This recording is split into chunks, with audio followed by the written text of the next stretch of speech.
Questions for Coach? Yeah. I'll ask you what I asked Maddie. Just that first half, you guys did look really good out there. Just what can you take away from that first half?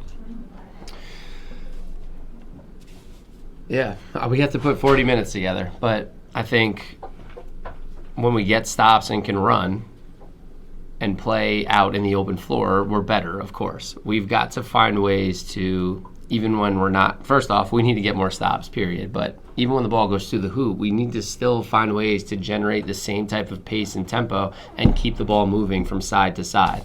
I think in the third quarter there, you're taking the ball out of the hoop a lot, and then he just kind of slows you down. Things get sticky. Now they can load up and execute their defensive coverages a little better. So that's our growth area. But offensively, yeah, I mean, when you hold teams under 20 for 2 quarters in a row and you get stops and you run, then the offense feels better. So we've got to put 4 quarters together. What do you think it is about the third quarter that's just kind of been that Achilles heel for the team? I wish I had an answer. Is it my halftime speeches? Maybe. I've got to be better there. But we've just got to be better. We've just got to sustain. We've got to find a way to sustain. And I've been talking about it, right? It's a discipline and it's a consistency for 40 minutes. Great. Felt like Paige wasn't as involved in the second half. We're kind of used to seeing her down the stretch. What would you attribute that to? Well, I think they were aggressive with her at the point of attack, so they're gonna challenge other people to beat you, right? When you can bring 2 people to her, it's let's get her off the ball and make other people have to beat you. Then you can put her off the ball and try to get her on the move. Citron, top blocking and just being really physical. It makes it really hard for her to get touches. You try to make her a screener. And then 2, when she's playing with Grace, it allows her to be off the ball earlier and work to get early touches off. And then when Grace is off the floor and JJ's not on the floor, now she has the ball in her hands initially, so she's working more to get it up the floor. There's lots of factors that go into it. But credit to Paige that she is just going to continue to fight, continue to keep moving, and do whatever she has to do to help the team win, even if it's not getting as many shots as we'd like her to get. So pre-game, Aisha said that you deserve a lot of grace, it being your first year. I was just wondering, what are some of the challenges maybe that you've had to overcome being a first-year head coach? Yeah, I mean, I won't ask for that. Like, I'm going to be my harshest critic, and I'm going to look in the mirror every single day and figure out how I can be better for my staff, for my team, for this organization. I'm not complacent. I don't feel good about this every night. I don't take it for granted.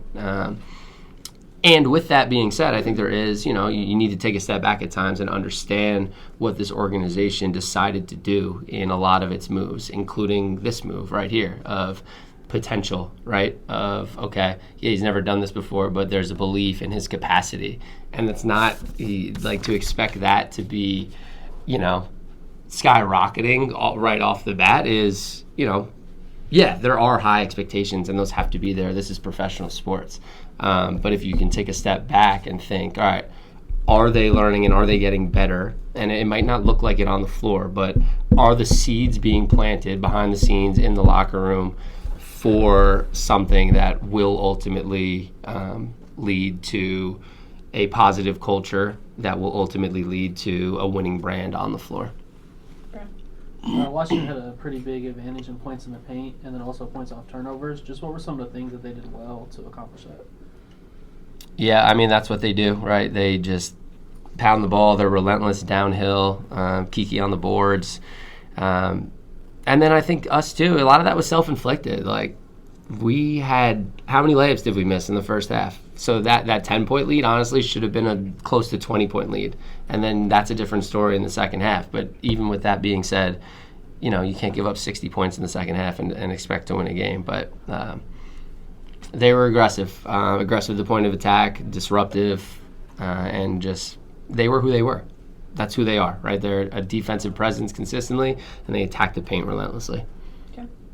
Coach, Isaiah and JJ have shown flashes throughout the year. They've had big games. Both had 8 minutes today. What can you say about their development, and is it a scheme situation? What are you seeing from your 2 rookies outside of Paige? Yep. Again, loving everything JJ and Isaiah have been doing. And we'll continue to find opportunities to get them on the floor to be able to showcase that.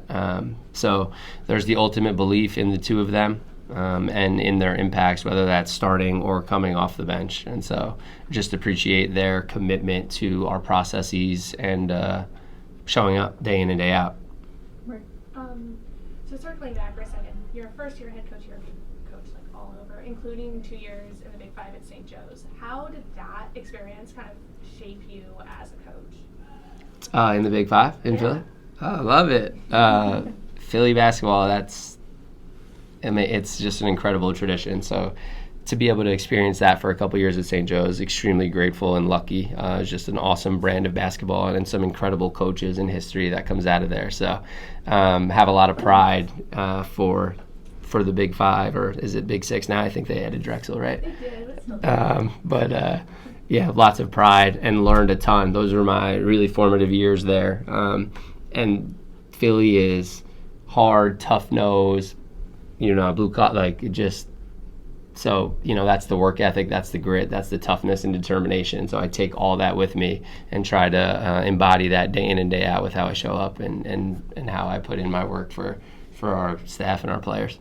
DJ on the Zoom. Coach, this team has been competing hard all season, but I just wanted to know, there were two questions. How do you get this group to sustain sharp execution, especially going into the last month of the season, so you can turn these close efforts into big wins?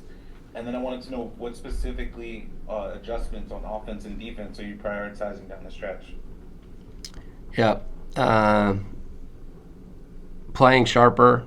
I think we can play harder. I think we have another level. I think we play hard in spurts, but I think we still let things affect us. We let officiating, we let plays impact us. And I know I'm painting a broad brush there, but I think we can play harder more consistently that way. And then as far as defensive schemes, we're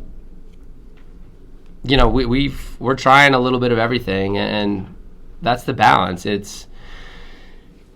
Do you get really good at one thing and have that as your identity? And this league is really good, so it's really hard to just do one thing over and over again. But as you're working with a young group and you're trying to practice, it makes it even harder now when you spread it across the board and you're trying to get them to understand multiple coverages and multiple schemes. So that's the balance of it. And now all of a sudden you're trying multiple things in a game and you're not very good at any of them. So that's where we sit down in these coaches meetings and we talk about it. And then ultimately you got to look at your personnel and are they able to do this consistently? So that comes into play too. And so just challenging us from the top down to play harder and no matter what coverage we're in, to give more effort and know that it's not going to be perfect, but continue to just play for each other and scramble. Rob on the Zoom. Thank you. Rob Tiaux in the podium finish. Coach, knowing how competitive you are as a leader and that this season's more of a marathon, not a sprint, how do you keep yourself even-keeled and focused, especially guiding a team that's so young, that has so much growth and potential ahead? And what are you learning about yourself as a leader that can help this team succeed beyond this season? Yep. Never too high, never too low. I think it's good, right? They need that. They need an anchor as the season is just up and down and tumultuous, and there's just so much adversity. And when you're losing games, and then social media, regular media, narratives form. So to be able to be a steady anchor and try to get our attention on the right things. And I love the people in that locker room because they don't need as much help because they already are about the right things. And a lot of them are just extremely mature with their mental side of the game. But for me now, it's learning too, I think, just the type of leader that I've been, and now stepping into this leadership role, being challenged to step outside of character at times and when to hold people accountable in different ways, and when to discipline in different ways. So I'm learning. I'm learning different things, and everybody's different, right? So every player that you work with responds in different ways, and so it's all learning. Coach, thank you.